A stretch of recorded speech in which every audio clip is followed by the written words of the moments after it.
Salut les gars, aujourd'hui nous allons faire le unboxing d'une de mes machines préférées de tous les temps, un Traxxas Summit. Il est ici pour une petite révision, un entretien de base. Il est full origine encore. Et juste qu'on voit au niveau des pneumatiques. Le propriétaire a un petit souci au niveau pneumatique. Vous savez, les pneus d'origine du Summit sont magnifiques, mais aussi beaux qu'ils soient, ils sont fragiles. Il nous a envoyé la machine complète dans son carton d'origine parce qu'il aimerait la vendre. Si quelqu'un est intéressé, vous me mailez sur rcgarage68@gmail.com parce que si les gens font un entretien, à vous de voir ce que vous voulez dedans, si vous voulez partir sur continuer en origine, si vous voulez passer sur du brushless raisonné, évidemment. C'est un Summit, hein, c'est pas un Revo 2.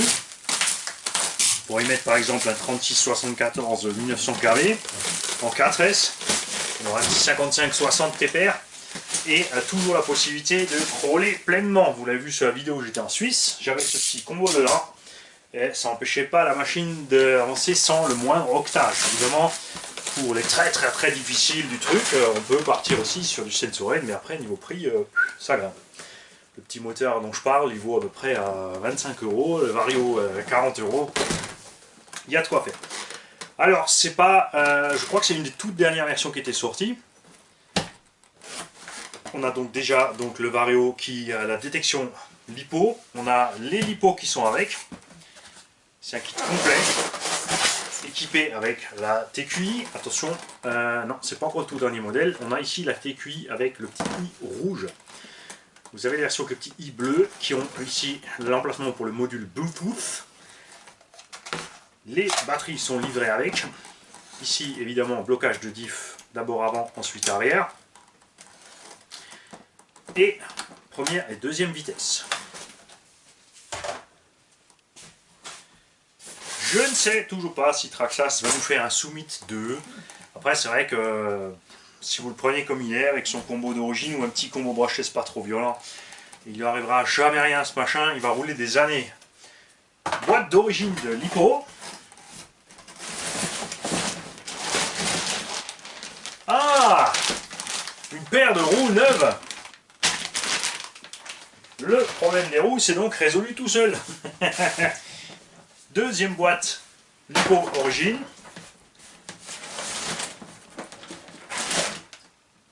Une troisième roue neuve. La vache.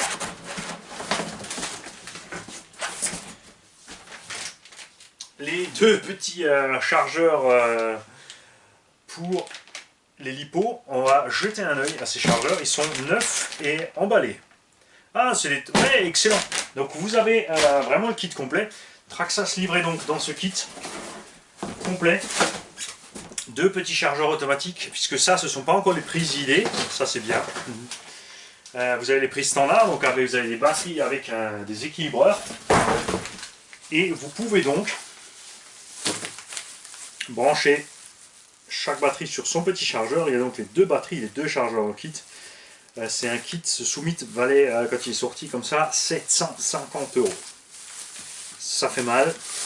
Et le vendeur, lui, par contre, il veut un prix plus que raisonnable. Vous en faites pas, franchement, la tête sur les épaules, c'est super sympa le tarif qu'il propose. Pour vous dire qu'il n'a pas beaucoup servi, regardez, les anciens soufflets ont eu le temps de craqueler. Les cardans sont bons, et regardez ce qu'il a fait, il a changé les cardans juste parce que les soufflets sont craqués. Hein, quand même. Il y a dans ces petits cardans une petite encoche là, et normalement il y en a une aussi ici. Et quand c'est face à face, ça coulisse parfaitement. Si c'est pas face à face, ça coince, pensez-y quand vous les démontez. On a donc les 4 cardans d'origine en parfait état, juste les soufflets qui sont foutus. Moi perso, je les ai coupés les soufflets, je les ai virés sur le mien à la fin parce que c'est de la déco, ça ne sert pas à grand chose. Si tu fais ton entretien, tu n'as pas de problème. On a des soufflets neufs. On a eu un petit souci de tirant. Ça peut arriver sur les gamelles quand tu es en train de crapahuter dans les pentes. Et voici The Bestio.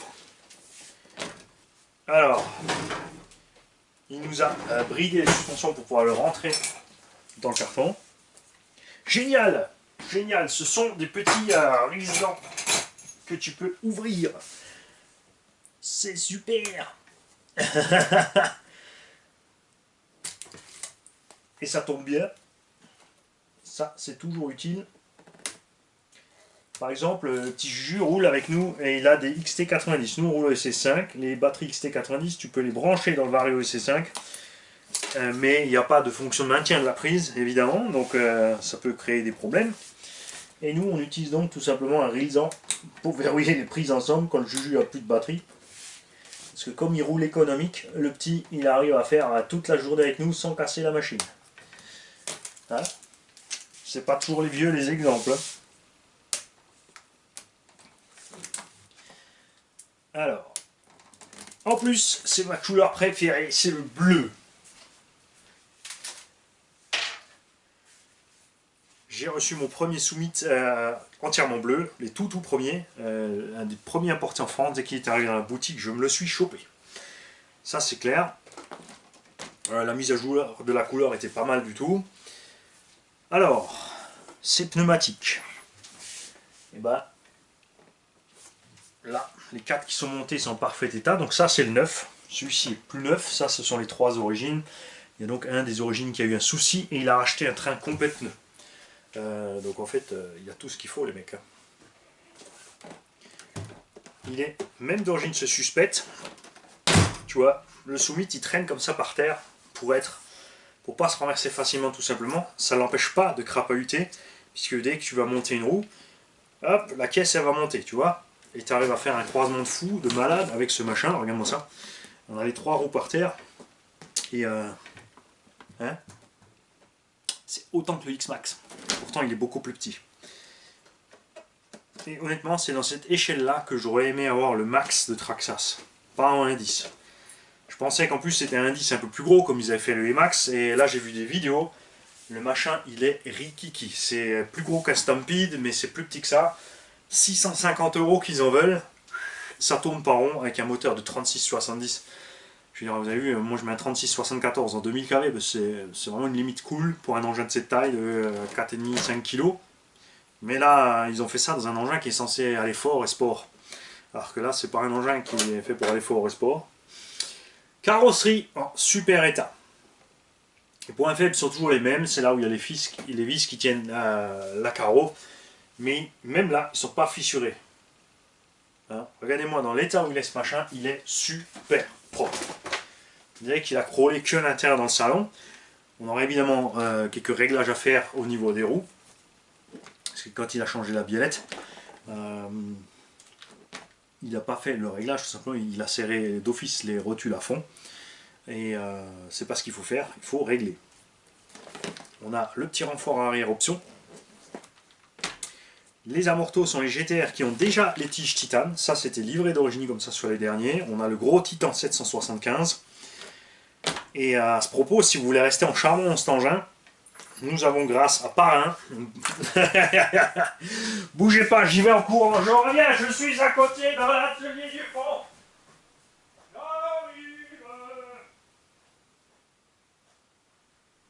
J'arrive. Bougez pas. Voilà. Nous avons un revolver 700. Ça, c'est la taille du 775 d'origine. Kershaw Design avait prévu donc le montage de 2 de ces moteurs pour faire tourner un Summit. Mais bon, après, niveau poids, ça devient une enclume. J'en mets 2. Et pour tous les fans de crawler charbon, nous avons un revolver 970. Et ouais. Hein? Là, c'est sûr que tu vas avoir un peu de couple en plus. Mais bon, après perso, je suis vraiment pas un fan des moteurs charbon. Il y a une grosse consommation sur ces moteurs.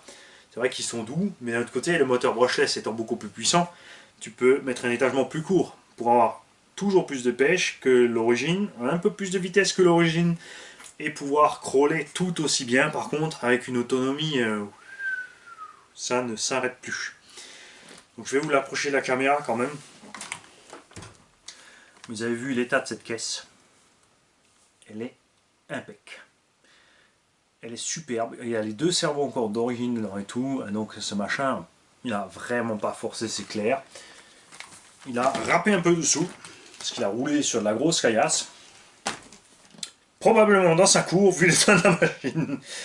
Il n'y a pas, vous noterez que vous savez que ces vis Traxxas rouillent très vite.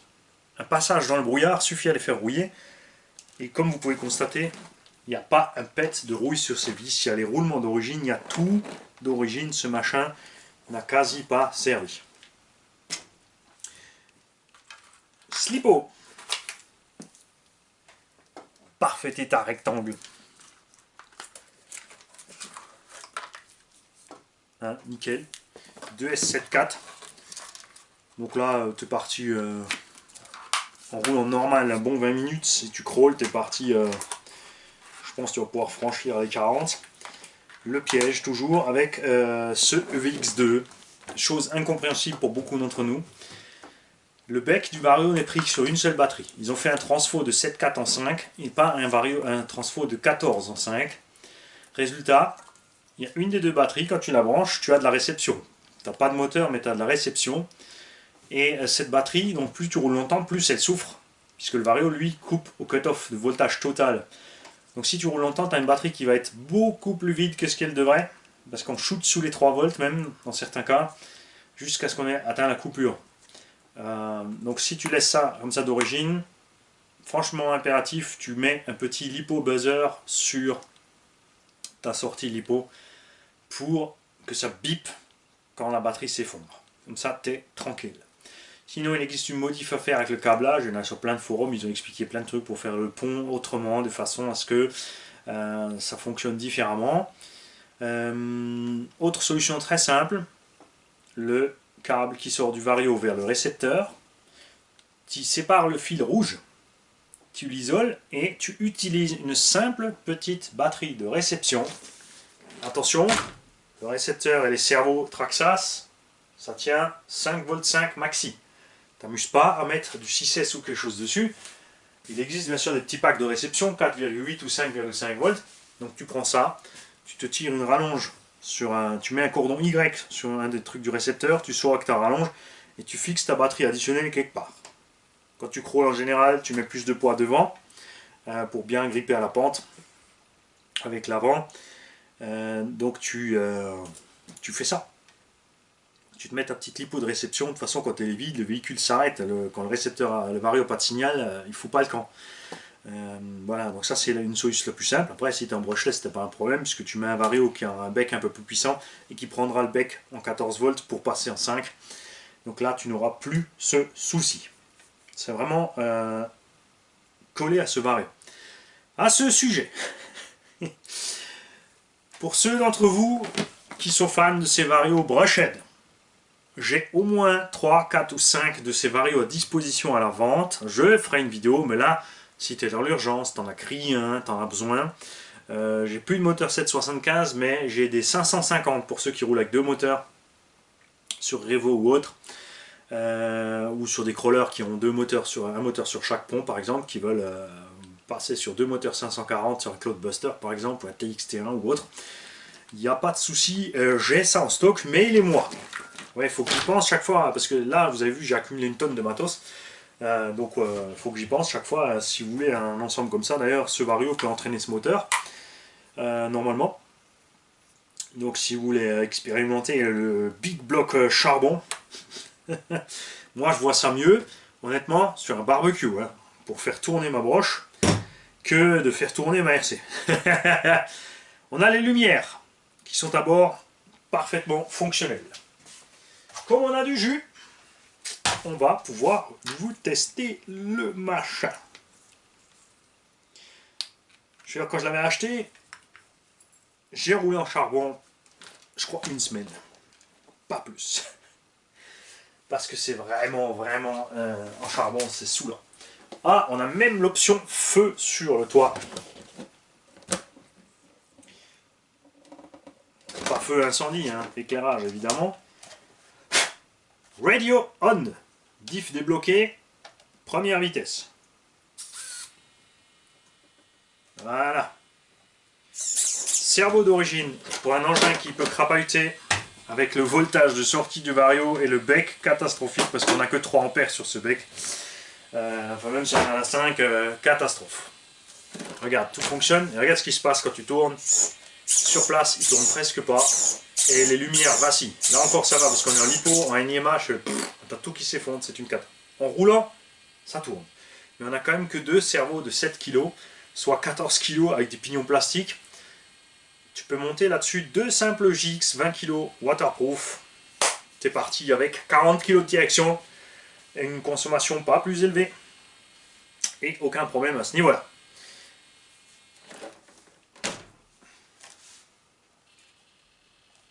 Petite vitesse. Et...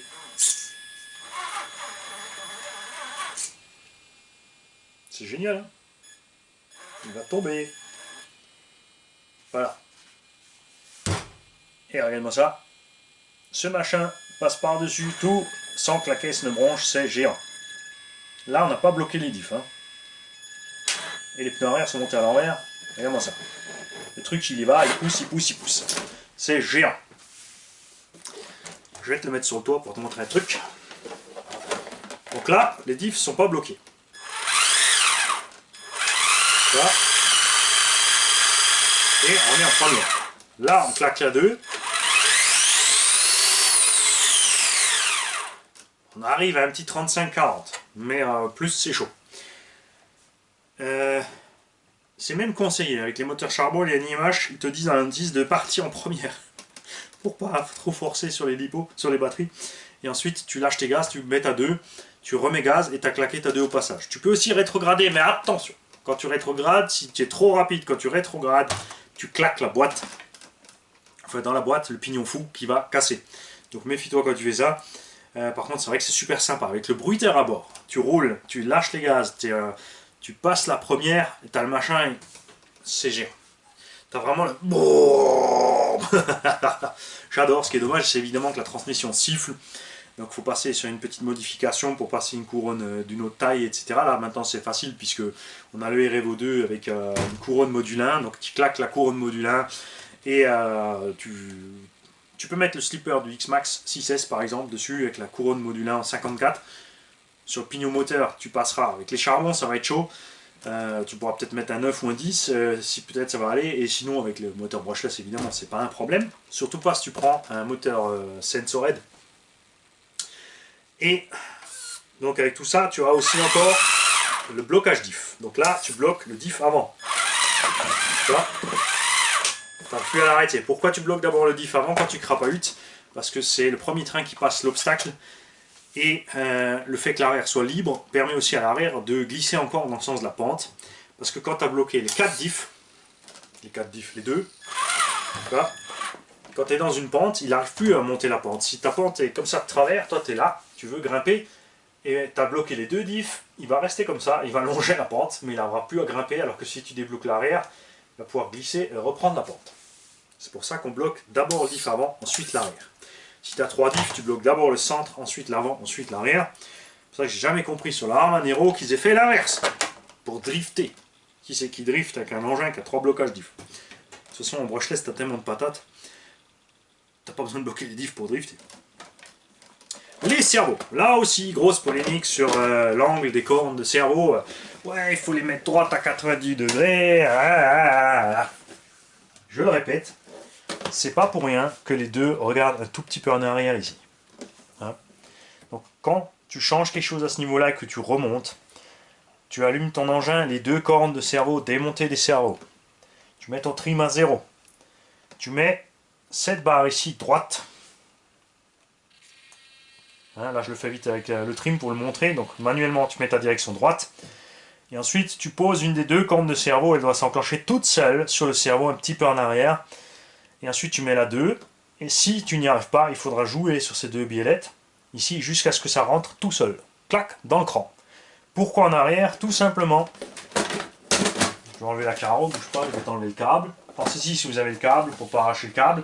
Ce que j'ai fait pour la plupart des débutants pour ne pas arracher le câble, c'est une petite chaîne, un petit câble métallique entre la carreau et l'arceau du toit par exemple, pour que quand le petit il enlève la carreau, il tire sur tout le véhicule par le câble métallique et non par la prise. Ça marche très bien aussi avec un Rilsan, hein, vous n'êtes pas obligé de faire un câble de fou. Voilà. Ces deux cerveaux fonctionnent comme ça pour une raison simple. Regarde quand tu braques à fond ce qui se passe. Tu vois ? Ils restent dans le même angle quand tu les mets parfaitement droits. Quand celui-ci arrive derrière, tu vois, par exemple, quand celui-ci va arriver derrière, l'autre sera beaucoup plus loin. Il sera donc dans un angle dangereux pour lui, puisque le levier sera trop vers l'avant, il sera donc en ligne avec la direction, il n'aura donc déjà pratiquement plus de force sur la direction, et s'il prend un coup à ce moment-là, c'est sûr, adios les pignons. Bon, de toute façon, avec les deux cerveaux plastiques, quand tu prends un coup, c'est adios les pignons. Ça, c'est vraiment la plus grosse merde que fait Traxxas. C'est les cerveaux plastiques qui s'obstinent. Sur le nouveau Max, c'est pareil. Ils ont mis un cerveau spécial fixé en 3 points comme le X-Max, hein, comme ça on t'emmerde bien. Tu peux pas monter un cerveau standard. Ils te disent c'est un cerveau high torque, c'est nouveau, un cerveau qui a quasiment pas de force, et c'est encore une énième fois un pignon cerveau plastique. Je crois que plus personne fait des cerveaux plastiques sur des engins de cette taille, de 4 kg. Il n'y a vraiment plus que eux, et j'arrive pas à comprendre cette obstination. Donc voilà. Si vous êtes intéressé par un Summit dans un état neuf, à un tarif défiant toute concurrence, parce que là, on a un kit RTR. On a radio, chargeur, lipo, l'engin. Mais qu'est-ce que j'ai à réviser là-dessus? Pourquoi abonner? Tu envoies cette machine. Je sais pourquoi tu l'as fait. Tu l'as fait parce que tu t'es dit, Mani va l'acheter, il va craquer. Voilà, 3 roues de secours. Quand tu as le choix, tu peux mettre les 4 roues neuves pour dire que voilà, j'ai des roues neuves sur un Summit quasiment neuf, et te garder les 3 autres roues d'occasion. Parce que si tu regardes les gommes, hein, je crois qu'il n'a même pas réussi, regarde, il n'a même pas réussi à arrondir l'écran. Tellement il s'en est peu servi. Avec des lipos en parfait état, c'est vrai que c'est des lipos Traxxas, on n'est pas fan d'un côté là, au tarif total de l'engin avec les lipos. Mon gars, tu peux que dire oui. Quand tu cherches un Summit et que tu veux pas mettre trop dedans, et totalement, absolument complet, je le répète, ça vaut le coup. Franchement, ça vaut le coup. Et si tu veux pas le moteur charbon, on te mettra un petit combo brushless 4S. On pourra faire ce qu'il faut sur le bec si besoin. On peut te changer déjà les cerveaux partis d'ici. Bref. Non, je ne dois pas craquer. Non, en fait, je vais garder la carreau. Je vais mettre la carreau sur mon Erevo 2. Et c'est tout. On s'arrête là. Non, sérieux, c'est trop chouette. Regarde-moi ça. Oh, la poititude, le débattement de suspension de malade. C'est tout ce qui me plaît à RC. Hein. Moi, c'est les gros pneus boudineux et un débattement de suspension complètement déjanté. Je trouve ça génial. J'adore. Salut.